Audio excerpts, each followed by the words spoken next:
It had all begun 6 months ago. Adoni was an ordinary woman then, a farmer's widow who sold yams in the market. Life in the village of Ejara was peaceful, though ruled by Okambi, a chief known for his greed and cruelty. He taxed the people heavily, taking their best harvest for himself and his warriors. But no one dared to challenge him. One fateful evening, Okambi's men raided the village. They stormed through the streets, dragging men and boys away to be conscripted into his army. Olumide, only 16, was among them. Adoni begged the soldiers to leave her brother, but they struck her down and laughed as they left.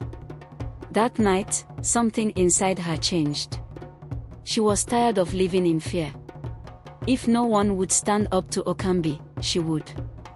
She began gathering the villagers, speaking to them in secret under the cover of darkness. "We outnumber his warriors," she told them. "If we unite, we can overthrow him. We can take back our lives, our freedom." At first, the people were hesitant. What could a woman like Adoni do against Okambi and his army?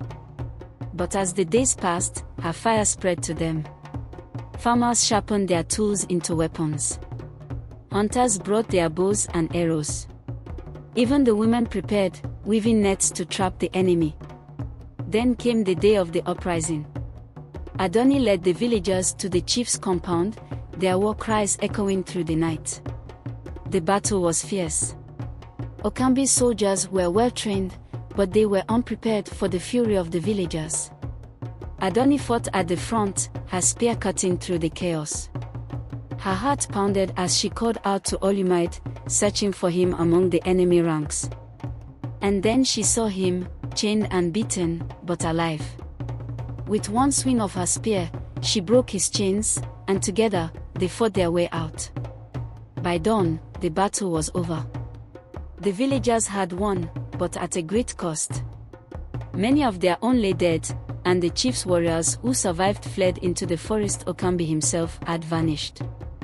Now, as Adoni stood on the battlefield, she felt both the weight of their victory and the burden of what was still to come. "Adoni," Olumide said weakly, pulling her from her thoughts. "What happens now?" She tightened her grip on her spear and looked toward the horizon, where the sun was rising, golden and strong. "Now, we rebuild," she said. "And we prepare for the day Okambi returns. Because he will. But when he does, we'll be ready." And so, the villagers of Ejara began a new chapter, led by Adoni, the woman who had risen from a simple life to become their leader, their protector, and their hope.